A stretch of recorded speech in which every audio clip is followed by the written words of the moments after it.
After the inauguration in 1993, the Clintons fired the White House Travel Office employees, allowing their wealthy Hollywood friends to take over the lucrative travel business. This led to investigations by the FBI, DOJ, GAO, Oversight Committee, and the Whitewater Independent Council. The Clintons claimed the firings were due to financial misdeeds, but the employees were cleared on all counts. Hillary Clinton allegedly played a central role in the firings, yet in her sworn testimony, she claimed she was not involved. The Independent Council found this to be factually inaccurate and that she made factually false statements. The Clintons were forced to remove their friends and reinstate the previous employees. Vince Foster, the longtime friend and companion of Hillary Clinton, was significantly involved in several Clinton scandals. Due to the strange circumstances surrounding his death in 1993, an investigation ensued. Before the police arrived, Clinton staffers illegally removed boxes of documents on Whitewater and presumably Travelgate and other sensitive issues. President Clinton put his wife in charge of the most expensive program in the country. There was a national outrage that the unelected, unqualified First Lady was going to design America's healthcare system. In a 1993 interview, Hillary Clinton admitted, "I am not an expert on healthcare. I'm not somebody who has studied it." Hillary Clinton kept the Presidential Task Force on National Healthcare Reform shrouded in such secrecy that a federal judge threatened to hold the administration in contempt. 2 years later, the healthcare plan was a 1,342-page nightmare, including gatekeepers, health alliances, purchasing cooperatives, new and higher taxes, and restrictions on choosing doctors. Physicians, hospitals, large and small businesses, insurance companies, Democrats, Republicans, and the general public rejected the program, and it failed disastrously.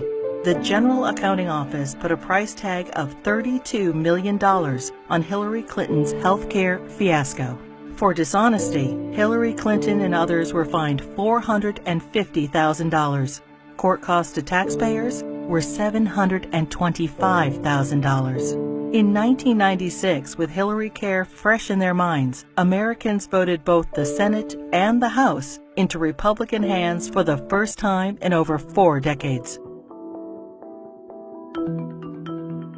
In 1994, President Clinton's Attorney General Janet Reno initiated an investigation focusing on fraud accusations against the Clintons regarding their real estate venture, Whitewater Development Corporation, co-owned with their friends Jim and Susan McDougal.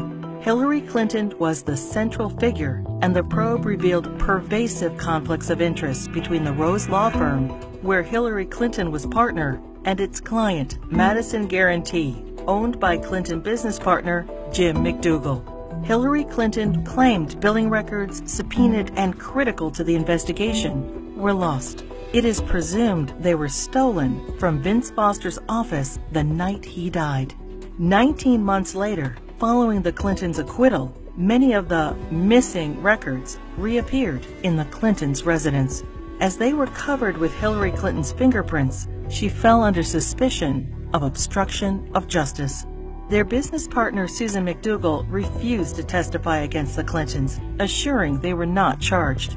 Susan McDougal went to prison for her silence, but was pardoned by President Clinton. 15 Clinton associates were convicted of 40 federal crimes related to Whitewater. The Independent Counsel's report highlighted the president's abundant and calculating lies under oath, obstruction of justice, and abuse of power. During this case, many other alleged abuses were uncovered. The 4.5-year expanded investigation cost taxpayers $145 million.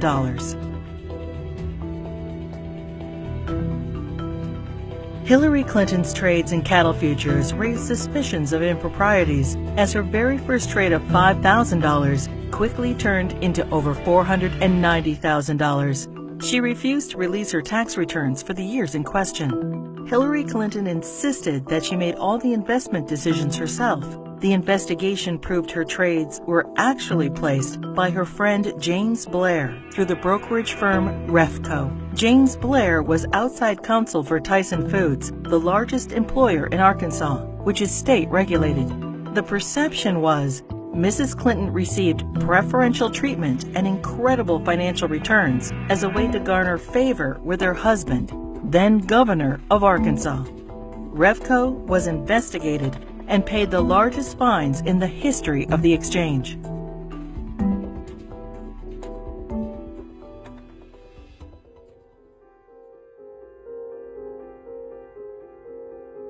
The Clinton administration improperly requested and received FBI background reports on 900 Republican officials. Hillary Clinton allegedly initiated the request to add data to her enemies list, leading to 3 separate investigations in 1996. In testimony, the White House Personnel Security Director refused to name Hillary Clinton as the source of the request, and he was forced to resign. Hillary Clinton claimed she was guiltless and was called a congenital liar in the New York Times. The fund was established so individuals or companies hoping to garner favor with the president could help pay the Clintons' endless legal bills. In 1996, the Justice Department investigated campaign fundraising abuses and cover-ups by the Clintons in connection with an effort by China to influence administration policies. In violation of U.S. law, agents for the Chinese government and military funneled millions into President Clinton's re-election campaign, the Clinton Legal Defense Fund, and the DNC. The DOJ's report stated, "A pattern of events suggests a level of knowledge within the White House, including the President's and First Lady's offices, concerning the injection of foreign funds into the re-election effort." The Clintons were accused of using the IRS to harass their enemies, including Republican politicians, the White House Travel Office, the NRA, Judicial Watch, the Heritage Foundation, and other conservative organizations. A senior IRS official admitted that Clinton opponents were singled out for tax audits. Also audited were Bill Clinton's female accusers, including Jennifer Flowers, Paula Jones, Juanita Broderick, and Elizabeth Ward Grayson.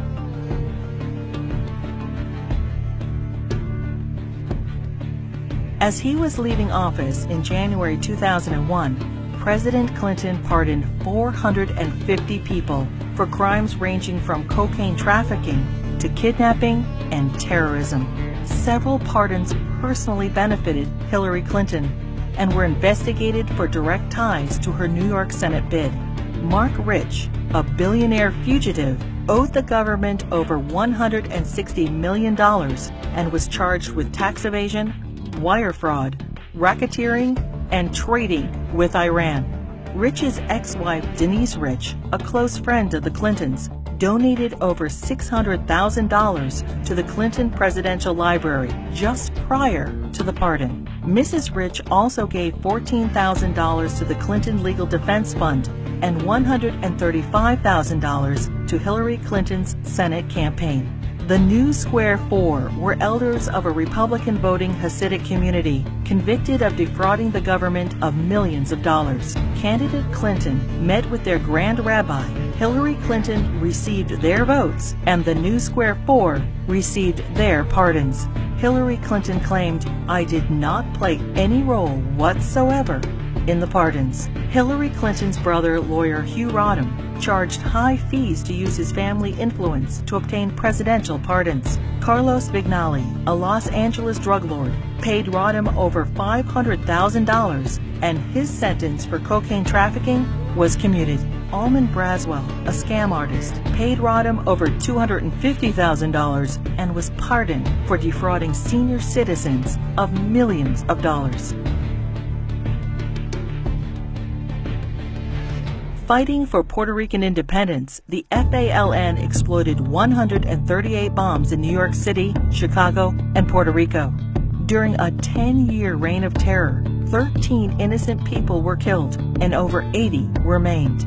New York City Councilman Jose Rivera met with Hillary Clinton proposing pardons for FALN members in return for Puerto Rican support in her Senate race.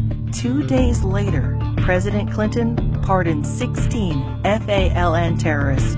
These pardons were condemned by Democrats and Republicans, the House and Senate, the FBI, the U.S. Attorney, the Federal Bureau of Prisons, and the Fraternal Order of Police. Another probe into Clinton wrongdoing ensued. When Congress requested additional information, President Clinton claimed executive privilege, preventing anyone involved with the pardons from testifying. Hillary Clinton claimed no involvement in or prior knowledge of the decision. Former Democratic President Jimmy Carter called these shameless pardons disgraceful. The largest political fundraiser in U.S. history became the largest election fraud in history. In the year 2000, the fundraiser for Hillary Clinton's New York Senate race was attended by 1,300 people, including the Hollywood elite and the Democratic leadership. In violation of federal election statutes, an individual, Peter Paul, financed the entire event. Peter Paul was also a convicted cocaine trafficker. In violation, Hillary Clinton was involved with the solicitation of funds and the coordination of the gala. In violation, Hillary Clinton requested in writing an additional $150,000 from Peter Paul in untraceable securities. The Clinton campaign's filings with the Federal Elections Committee stated the event only cost $500,000. The actual price tag was $1.5 million. Senator Clinton was fined over $50,000 for purposely underreporting the cost of the event. In another campaign finance fraud, Hillary Clinton ignored FBI warnings and accepted over $900,000 from scam artist and felon Norman Sue. Hillary Clinton's Senate tenure was undistinguished. In 7 years, she introduced only 3 minor bills which became law, including the naming of a post office. She helped secure millions in federal assistance for a New York developer. Ethics questions arose when the businessman donated over $120,000 to the Clinton Foundation. Senator Clinton did not support English as the official language of the United States government, and she enthusiastically voted for the Iraq War resolution. Hillary Clinton ignored Senate rules and reporting requirements for the hiring of staff and non-paid fellows, breaking the Senate Code of Official Conduct and hiding multiple conflicts of interest. She was investigated by the Senate Select Committee on Ethics.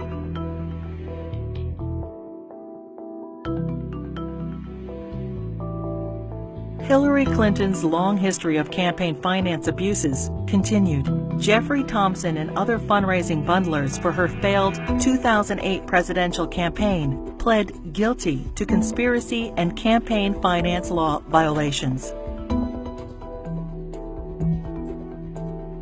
In the primaries, Democrats nominated the little-known junior Senator Obama over the well-known, scandal-ridden Hillary Clinton. In 2009, President Obama nominated Hillary Clinton as Secretary of State. In 2014, the State Department spokesperson was asked to identify one tangible achievement from Hillary Clinton's 4 years as Secretary of State. She responded, "I am certain those who were here at the time, who worked hard on that effort, could point out one." Secretary Clinton's tenure had no signature doctrine or diplomatic breakthrough. It was, however, 4 more years of scandals. The Clinton State Department wasted $80 million on a U.S. consulate in northern Afghanistan, which will never be completed. Under Clinton's name, the Foreign Service gathered details on foreign diplomats, our allies and officials of the UN, including internet usernames, email addresses, credit card numbers, fingerprints, frequent flyer account numbers, and work schedules. The Clinton State Department lost approximately $6 billion due to improper filing of contracts. The FBI, CIA, and the DOJ requested that Boko Haram be designated as a terrorist group so the agencies could pursue them. Secretary Clinton declined, and the group continued its reign of terror. including the kidnapping of 300 schoolgirls in Nigeria. A special investigator for the State Department claims probes into illegal acts by the Diplomatic Security Service and ambassadors were influenced, manipulated, or simply called off under Hillary Clinton. These include sexual assaults by State Department security officials in Beirut, endemic engagement of prostitutes by Hillary Clinton's security detail, drug use by State Department contractors in Baghdad, solicitation of child male prostitutes by U.S. ambassador to Belgium. Secretary Clinton's spokesperson claimed Hillary Clinton had no knowledge of any of the scandals in her State Department. "We learned of it from the media and don't know anything beyond what's been reported."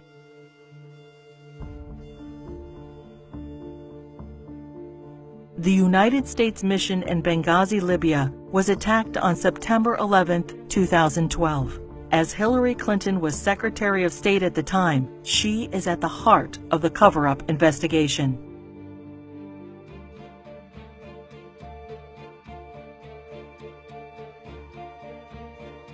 When she finally testified to Congress 4 months after the attack, she famously stated, "The fact is we had 4 dead Americans. Was it because of a protest? Or was it because guys out for a walk one night who decided they'd go kill some Americans? What difference at this point does it make?"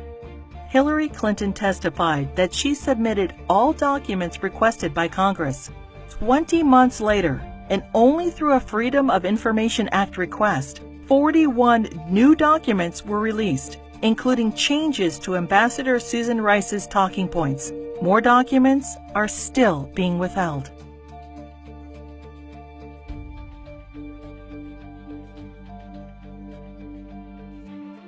The Presidential Records Act allows restricted access to documents for 12 years after leaving office. Now, 14 years later, the Clintons are still withholding thousands of records from the public. Over 300 Freedom of Information Act requests have been ignored, suggesting more damaging revelations about the Clintons. It is difficult to separate the Clintons' personal and political financial ventures from those of the Clinton Foundation. The New York Times expose on the Clinton Foundation details moral and fiscal chaos, shameless fundraising, and calls it mired in conflicts of interest. Run by old Clinton friends, it has been grossly mismanaged and, despite enormous donations, ran multi-million-dollar deficits. Already rife with conflicts of interest, the foundation's offices are now shared by the Hillary Clinton presidential campaign. Americans can give $2,300 to presidential candidates, but there are no limits on donations to foundations.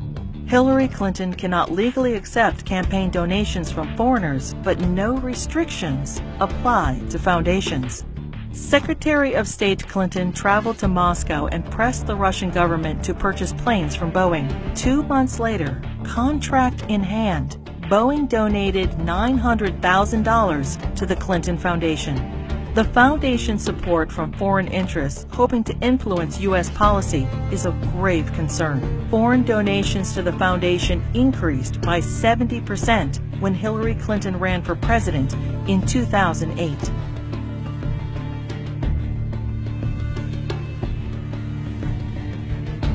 Saudi Arabia has financed terrorists, has an abysmal women's rights record, and punishes homosexuality by death. And yet, the Kingdom of Saudi Arabia is one of the largest supporters of the Clinton Foundation.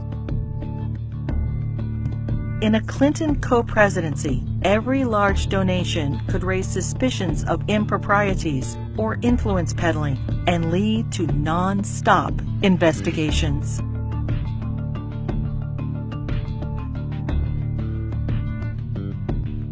Many qualified and deserving politicians, Democrat and Republican, women and men, are waiting to lead this country.